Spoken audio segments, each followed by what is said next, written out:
आपके मनपसंद चैनल सृजन बाय संध्या गुप्ता में आपका स्वागत है। हाय, नमस्ते, कैसे हैं आप सभी। आज एक बहुत ही इंटरेस्टिंग टॉपिक पर बात करने के लिए मैं आई हूँ आपके साथ। जब हम छोटे होते हैं, नानी दादियों की कहानियाँ, नानी के घर जाना, दादी के घर जाना, चाचा के घर जाना, मामा के घर जाना, मौसी के घर जाना, बड़े ही अच्छे रिलेशन निभाते हैं हम। लेकिन जैसे जैसे हम बड़े होते चले जाते हैं, पता नहीं कहाँ से कैसा एटमॉस्फेयर क्रिएट होता चला जाता है। जो रिश्ते हमारी जान हुआ करते थे, जिन रिश्तों में हम जिया करते थे, वो रिश्तों में दूरियां आने लगती हैं। और वो दूरियां कई बार इतनी अधिक हो जाती हैं कि हम दो पोलों की तरह जीवन जीने लगते हैं। मुझे तो बचपन से ही राष्ट्रीय प्रोडक्शन की फिल्में बहुत पसंद है, क्योंकि उसमें जॉइंट फैमिली, भाभी, चाची, ताई, नानी, इन सब का इतना अच्छा रोल दिखाया जाता है, तो देखने में बहुत ही मज़ा आता है। और मैं भी जिस परिवार को बिलोंग करती हूँ, उस परिवार में मैं ये सारे रिश्तों को बहुत अच्छे से जी रही हूँ, तो मुझे बड़ा ही इंटरेस्ट आता है। पर अपनी काउंसलिंग के दौरान कई बार जो लोग मेरे पास आते हैं, अक्सर दो तरीके के प्रश्न लेकर मेरे पास आते हैं रिलेशनशिप से रिलेटेड, कि हम अपना 100% देते हैं, उसके बावजूद सामने वाले से हमें कोई भी रिटर्न नहीं आता। वो उनको हमारे भीतर कमियां ही नज़र आती हैं, वो हमारे साथ अच्छा बिहेवियर नहीं करते, या इस तरह की चीज़ें। या आजकल का जैसा माहौल चल रहा है, हम व्यस्तता के कारण बहुत सारी चीज़ें हैं। तो मैंने थोड़ा सोचने की कोशिश की, अपने दर्शकों के जो कमेंट्स हैं उस पर जाकर देखने की कोशिश की, लोगों से बातचीत करने की कोशिश की, तो मुझे पता चला कि कुछ चीज़ें हैं जो कि हमें एक अच्छे रिलेशनशिप के लिए अपनी मैं कहूँगी कि उनको गांठ बांध लेना चाहिए। हमें गांठ बांध लेना चाहिए का तात्पर्य ये है कि हमें हमेशा वो चीज़ें करनी है जीवन में। सबसे पहले तो मैं आप लोगों से ये रिक्वेस्ट करना चाहूँगी, मैं और आप दो अलग अलग व्यक्तित्व हैं, लेकिन अगर मेरे और आपके बीच में कोई रिश्ता है तो वो मेरा या आपका रिश्ता नहीं है, वो हमारा रिश्ता है। तो हमेशा एक चीज़ याद रखें कि ये ना तो तुम्हारा रिश्ता है, ना तो ये मेरा रिश्ता है, ये हमारा रिश्ता है। तो जो चीज़ हमारी है, तो उस चीज़ को सुरक्षित रखने की, बचा के रखने के लिए, खूबसूरत बना कर रखने की जिम्मेदारी हमारी है। अगर मैं अपना 100% दे रही हूँ, सामने वाला अपना 100% नहीं दे रहा है, तो ये जानने की कोशिश कीजिए कि अगर वो मेरे साथ कोई रिश्ता रख रहा है तो इसके लिए रख रहा है कि कहीं ना कहीं मेरा बातचीत, मेरा व्यवहार, मेरा एटीट्यूड उसे पसंद है। और अगर पसंद है और उस पसंद के बावजूद वो मेरे साथ रिश्ते अच्छे नहीं रख पा रहा है या नहीं निभा पा रहा है, अच्छे रिश्ते रख रहा है पर ओकेजनली नहीं निभा पा रहा है, तो उसका कोई रीज़न होगा। तो हमेशा ये जानने की, ये दूसरे के एटीट्यूड को भी समझने की कोशिश कीजिए कि अगर वो किसी रीज़न से सामने वाले से हमें उतना रिटर्न नहीं मिल रहा है तो इट्स ओके, बिकॉज ये रिश्ता हमारा है, हम दोनों को मिलकर इस रिश्ते को चलाना है। कई बार होगा कि मैं 4 कदम चलूंगा, सामने वाला 1 कदम चलेगा, पर चलेगा। तो आप उसको अपनी तरफ से निभाते रहिए, 100% दीजिए। विश्वास की डोर को कभी कम मत होने दीजिए। आपके भीतर ऐसा विश्वास होना चाहिए, आप भले ही महीनों महीनों ना मिले, भले ही कई दिनों तक आपकी फ़ोन पर बात ना हो, लेकिन आपको अपने मन के अंदर ये विश्वास होना चाहिए कि जब भी मुझे आवश्यकता होगी, मेरा कोई सुख होगा, मेरी कोई तकलीफ होगी, तो उसमें खड़े होने वाले ये व्यक्ति पहला होगा। रिश्तों की बात करें तो रिश्ते, चाहे भले वो दोस्ती का रिश्ता हो, हमारी कजिन्स का रिश्ता हो, माता पिता का रिश्ता हो, या पड़ोसियों का रिश्ता, कोई भी रिश्ता, मैं सारे रिश्तों के बारे में बात करूँ, कोई भी रिश्ता हो, वो रिश्ते में विश्वास का होना बहुत अधिक ज़रूरी है। तो विश्वास बनाए रखें, कभी भी कानों के कच्चे ना हो, इतने कच्चे ना हो कि आपका विश्वास ऐसा नहीं होना चाहिए कि किसी ने आकर बोला कि उन्होंने आपके बारे में ये कहा और आपका उस रिश्ते पर से विश्वास उठ गया। तो आपको ये विश्वास होना चाहिए कि मुझे पता है, और अगर विश्वास के साथ आपको ये भी समझ होनी चाहिए, अगर उसने ये कहा है तो इसके पीछे कोई ना कोई रीज़न होगा। मैं रिश्तों को निभाते वक्त ना आपको एक सलाह देना चाहूँगी, जो कि मैं हमेशा अपने जीवन में अपनाती हूँ, कि जो लोग हमारे बारे में कोई नेगेटिव चर्चा करते हैं या हमारे बारे में कोई कमेंट करते हैं, सही मायने में वो हमारे सबसे बड़े रिश्तेदार होते हैं। क्योंकि रिश्तेदार, संबंधी, मित्र वो लोग होते हैं जो हमें आगे बढ़ने के लिए प्रेरित करते हैं। तो जब हमें कोई ये कहता है कि आपका ये अच्छा नहीं है या आपके अंदर ये कमी है, तो हमारे अंदर एक भाव जागता है कि मुझे प्रूव करना है इनको। हम जब ये बात हमारे अंदर फीलिंग आती है और हम प्रूव करने के लिए अपने आप को इम्प्रूव करते हैं। तो जब हम अपने आप को इम्प्रूव कर रहे हैं तो लाभ किसका हुआ? निसंदेह हमारा हुआ। तो जो हमारे बारे में नेगेटिव चर्चा करते हैं, मैं तो कहूँगी वो हमारे सबसे बड़े हित चिंतक है, हमारे सबसे बड़े शुभ चिंतक है। इसके साथ ही रिश्तों को निभाते वक्त एक नो एक्सपेक्टेशन की पॉलिसी रखिए। नो एक्सपेक्टेशंस का मेरा कहना ये नहीं है कि आप उनसे कोई उम्मीद ही ना रखें, लेकिन अगर वो आपका मनचाहा नहीं कर रहे हैं, अपने मनचाहा होने की उम्मीद मत रखिए कि एक ही विषय पर आपका एटीट्यूड और उनका एटीट्यूड अलग अलग हो सकता है। हो सकता है कि आपको गुलाब जामुन पसंद हो, लेकिन आपके किसी शुभ अवसर पर वो सफ़ेद रसगुल्ला लेकर आए। उन्हें लगे कि नहीं, इस ओकेजन के लिए सफ़ेद रसगुल्ला बहुत बेटर रहेगा, और आप उसको देखकर दुखी हो जाए। आपको जो आ रहा है ये आपकी खुशनसीबी है कि आपके जीवन में रिश्ते हैं। ना जाने कितने लोग हैं जिनके पास बात करने के लिए भी कोई नहीं है।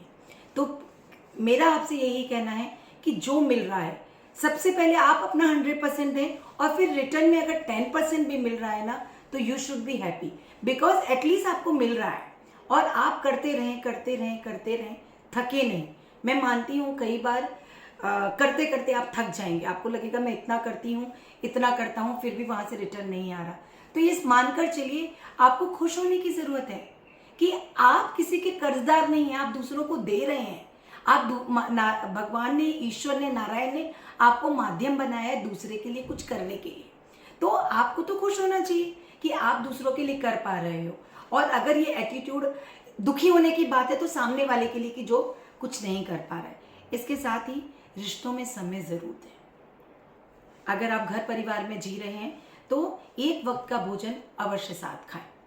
इसके साथ ही बच्चों और माता पिता के रिलेशन के बारे में मैं कहना चाहूँगी कि माता पिता को हमेशा बच्चों की पॉइंट ऑफ व्यू को ज़रूर समझना चाहिए। जब विधाता का एक सुंदर सा उपहार, एक नन्हा सा बच्चा माता पिता के हाथों में आता है, तो हर माता पिता ये चाहता है कि मैं उसे दुनिया भर की सारी खुशियाँ दूंगा। वो हमेशा सदैव अपने बच्चे को खुश देखना चाहता है। लेकिन जैसे जैसे हमारे बच्चे बड़े होते हैं, हम उन पर बहुत सारी अपनी पसंद, अपनी नापसंद, कभी संस्कारों के नाम पर, कभी संस्कृति के नाम पर थोपने लगते हैं। आप उन्हें सभी चीज़ से इंट्रोड्यूस कराइए, आप उन्हें सब कुछ बताइए, पर कोई भी चीज़ उनके ऊपर थोपिए मत। आप उन्हें खुला छोड़ दीजिए, उनको सारी चीज़ें आपको बतानी है। और पहले आपको रोल मॉडल बनना है, पहले आपको वो सारी चीज़ें करनी है। अगर आप अपने जीवन में वो सारी चीज़ें कर रहे हैं तो बच्चे स्वतः ही उन चीज़ों को करने लगते हैं। आपको बच्चों को कुछ भी चीज़ सिखाने की ज़रूरत नहीं है। यहाँ कैरियर के संबंध में और एक बात कहना चाहूँगी, ये अक्सर होता है जब बच्चों को कैरियर का चुनाव करने का समय आता है तो माता पिता और बच्चों के बीच में कई बार डिफरेंस ऑफ ओपिनियन आ जाते हैं।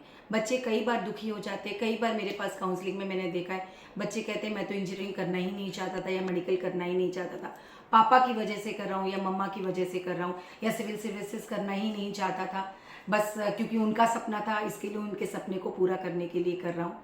लेकिन जैसे बच्चा अपनी रिस्पॉन्सिबिलिटी निभा रहा है हमारी पसंद नापसंद, हमारी खुशियों को आयाम देने के लिए, उसी तरह हमारा भी ये फ़र्ज़ बनता है, हमारा भी ये कर्तव्य बनता है कि हम बच्चे को बोलें, हम बच्चे को जो भी कैरियर वो चुनता है उसके लिए उसको हम सारी चीज़ें प्रोवाइड करें, उसे बताएं कि इस कैरियर में क्या अच्छाई है, क्या बुराई है, और उसको चुनने दें, उसकी पसंद को ध्यान रखें। अगर हम ऐसा करते हैं तो आजीवन अपने बच्चों के साथ हमारे रिश्ते बहुत अच्छे रहते हैं। और रिश्तों को निभाते वक्त सबसे अहम चीज़ है प्यार, आदर, सम्मान और परवाह देना।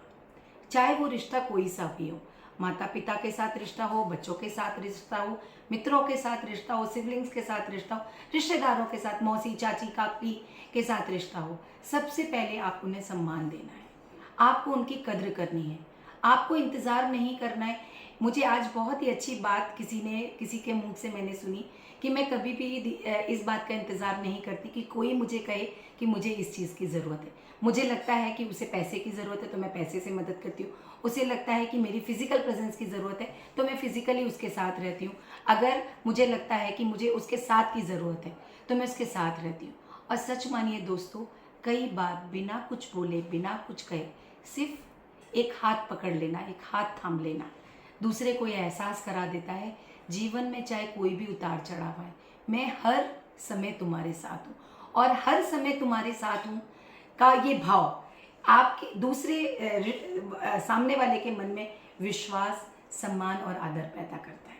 और जब मैं नारायण रेकी से जुड़ी हूँ, जैसे आप सभी को पता है, और जैसा कि दीदी कहती हैं कि प्रकृति का ये सिद्धांत है कि आप जो देते हैं वो मल्टीपल होकर आपके पास लौट कर आता है। तो मेरा आप दोस्तों, आप सभी से ये कहना है कि भरपूर दें, जितना अधिक से अधिक दे सकते हैं उतना अधिक से अधिक दें, अच्छे से अच्छा दें, अपना सर्वोत्तम दें और रिश्तों को बेहतरीन तरीके से निभाएं। कभी भी रिश्तों में कंपैरिजन ना करें, मैं इतना करता हूँ वो इतना। रिश्ते कंपैरिजन के लिए नहीं होते, रिश्ते निभाने के लिए होते हैं। रिश्ते खुशियाँ बांटने के लिए होते हैं, एक दूसरे को समझने के लिए होते हैं, एक दूसरे की ज़रूरत पर एक दूसरे के साथ खड़े होने के लिए होते हैं। जस्ट एक कल्पना करके देखिए, कई बार हमें घर में सास से, नंद से, जेठानी से, देवरानी से बहुत सारी शिकायतें होती हैं, पर एक बार कल्पना कर कर देखिए कि आपका महल जैसा घर है, आपके पास सारी सुख सुविधाएं हैं, हजारों की संख्या में नौकर है, करोड़ों की संख्या में आपके पास धन है, और उस सारी सुख सुविधाओं को, धन को शेयर करने वाला, इंजॉय करने वाला आपके साथ कोई नहीं है। तो क्या जीना चाहेंगे आप ऐसी दुनिया में? नहीं ना। तो रिश्तों को अवश्य निभाएं। एक लोग आजकल एक बहुत बोलते हैं हर एक दोस्त ज़रूरी होता है। मैं तो कहूँगी हर एक रिश्ता ज़रूरी होता है। रिश्तों को निभाते वक्त मुझे एक गाना बहुत अच्छे से बहुत ज़्यादा पसंद है और हमेशा मैं गुनगुनाती हूँ।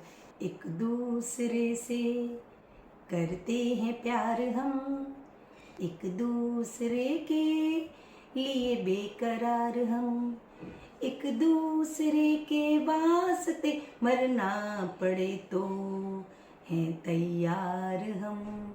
यहाँ मैं मरने की बात नहीं कर रही हूँ, ये गाने के लिरिक्स है। यहाँ मैं कह रही हूँ हर पल, हर क्षण हमें एक दूसरे के साथ खड़ा होना चाहिए। छोटी छोटी बातों को तूल ना दें, इसने मुझे ऐसा कहा, उसने मुझे ऐसा कहा, कोई बात नहीं। ये समझने की कोशिश करिए कि अगर उसने आपसे कोई नकारात्मक भाव कहा है तो ज़रूर वो किसी परेशानी में हो रहा होगा। आप जाइए, पूछिए क्या हुआ है, क्या है। कभी भी कम्युनिकेशन को रिश्तों के बीच में बंद ना करें। किसी भी रिश्ते में अगर आपकी आपस में तू मैं हो गई, किसी बात पे आर्ग्यूमेंट हो गया, उस वक्त शांत हो जाएं, बाद में बैठकर बात करें कि क्या आपको पसंद नहीं आया, मुझे अपने भीतर क्या सुधार करने की ज़रूरत है। इसके साथ ही रिश्तों को निभाते वक्त माफ़ी मांगना और माफ़ करना दोनों ही अति आवश्यक है। आप जितनी जल्दी अपने दूसरों से ये उम्मीद करते हैं कि वो आप माफ़ कर दें, उतनी ही जल्दी आप माफ़ करना सीखें।